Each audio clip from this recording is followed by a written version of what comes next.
Today's workout begins with the dumbbell snatch.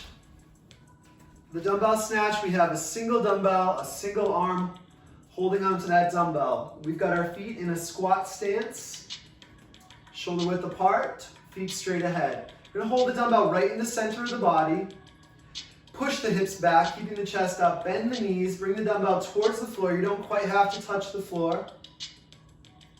From here, our chest is up, our back is flat. We stand up, bringing that dumbbell in towards the hip. As soon as it gets into the hip, we thrust the hip. Shrug the shoulder, pull the dumbbell up close to the body, locking it out overhead. That arm should be right next to the ear at the top. You're standing up fully locked out. When you bring it down, it comes down to the shoulder and then down to the hang. From the side, looks like this, comes right into the hip. You're shrugging that shoulder, elbow up and back, overhead. When you switch hands today, you'll be doing a few reps on one side. You'll switch hands probably at the hang there. If you're in an apartment, you can put it down on the floor and switch if that's okay for your place.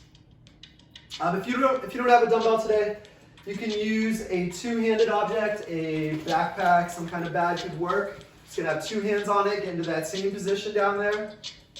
Bring it in close to the body, all the way up overhead. Just thrusting that hip, bringing it up overhead.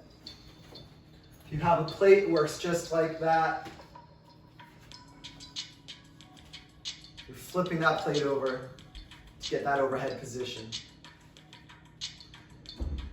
Our second movement today is the hanging knee raise. We're going to be hanging from a bar, double overhand grip, straight arms. We're pulling the knees up to the chest, trying to curl that pelvis under, and then back to the hang. Getting the hips straight, at least at the bottom. If you can get your legs all the way straight, you'll do that. Now, if you don't have a bar today, you're going to lie down on the floor, do the same exact version. It's a lying knee raise. So we're pulling those knees into the chest.